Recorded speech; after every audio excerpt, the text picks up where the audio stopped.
Hello everyone, this is Jake from Down the Weeaboo Hole, and today we're going to be doing something a little different. We're finally done the break week, and we've got a new One Piece chapter, chapter 1022. We've got some action, we've got some plot development, and we're also given a little bit of a recap of where we stand now in Wano. All in all, it's a pretty good chapter. Not my favorite. I really loved last chapter with Devil Robin destroying Black Maria.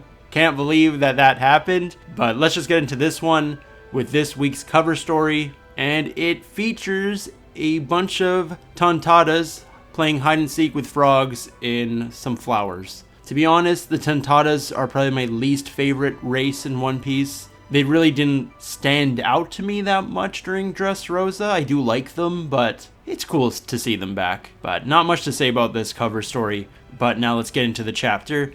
And now we're given a little bit of a recap of what's going on. So it looks like all members of the Flying Six have been defeated except for X-Drake. I didn't know who got beat up by Jinbei. I'm kind of sad we didn't see the crushing blow to him. And I was hoping we would explore his backstory a bit more. There's still time in Wano, so maybe it'll happen. But man, they really just got rid of the Flying Six pretty fast. And poor Page One, he doesn't even get a fight against the Straw Hats. Big Mom just takes him out, which I'm disappointed about. I wanted to see more of Page One. I was hoping he would fight Usopp. We're also told that there's only 15 minutes until Onigashima reaches the Flower Capital, so that's pretty scary.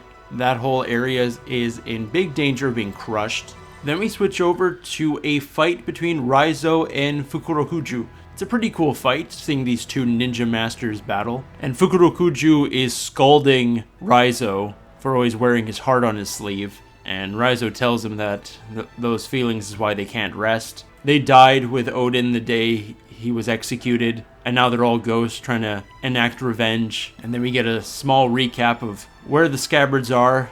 Kinemon's not looking so good, Kiku's not looking so good, Ashura Doji not looking good either. Inuyarashi as well looks a bit tired, so they're not doing so hot. Raizo makes a declaration that tonight will mark the end of Orochi and Hokkaido's reign, and there will be a brilliant new dawn tomorrow. We all know that the dawn represents the Straw Hats, so that's very nice to see Oda keep using these expressions. And I do think Raizo is right. I think Wano might end soon. Well, not soon, but a lot faster than I thought. So I'm curious when is Act 3 gonna end? Act 3 hasn't stopped. Act 3 has been going on forever. And then we switch over to Killer fighting Hawkins. And it looks like Hawkins made a voodoo doll of Kid. So Killer's gotta be really careful or he might actually kill his captain. We actually switch over to Kid and Law fighting Big Mom, and we see that Kid took some damage from Killer's attack. So that's not very good. And then we switch over to King and Queen killing all their subordinates who turned on them. We see Marco freaking knocked out, and Sanji's pretty much having a lot of trouble taking them both on. Everyone's waiting for the medicine to work for Zoro, and Sanji's actually protecting Zoro quite a bit from King and Queen, which is nice to see. And we switch over to Perospero, who's going to try to kill Sanji, but he's stopped by Nekomamushi, who wants to get revenge for Pedro, so I think it's time for Perospero to get his ass kicked right now, hopefully. So then the Beast Pirates find Zoro's cactus body. Marco gets back up and protects Zoro from King's attack, and it looks like both King and Queen are going to take on Marco, but Marco's like, I've done my part, and he then says it's time for the stars to take the stage,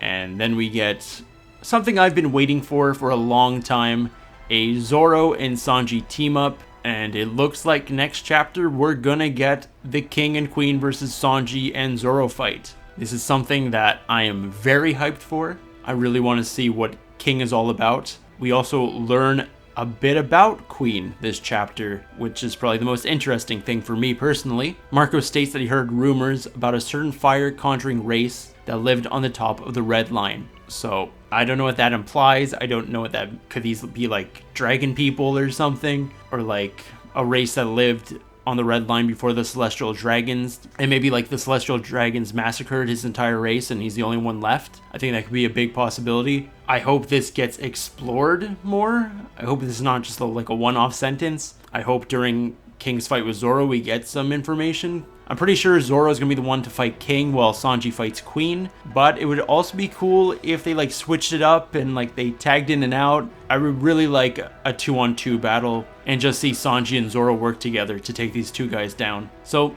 all in all, not the most exciting chapter. It's just setting up the fight for next chapter.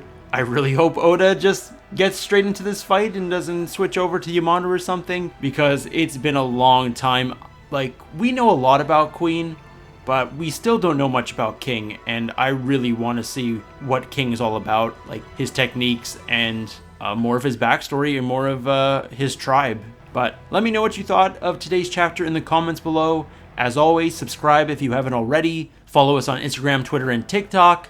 And if you want to talk to me directly about One Piece or any other anime, come join the Discord. Take care, everyone.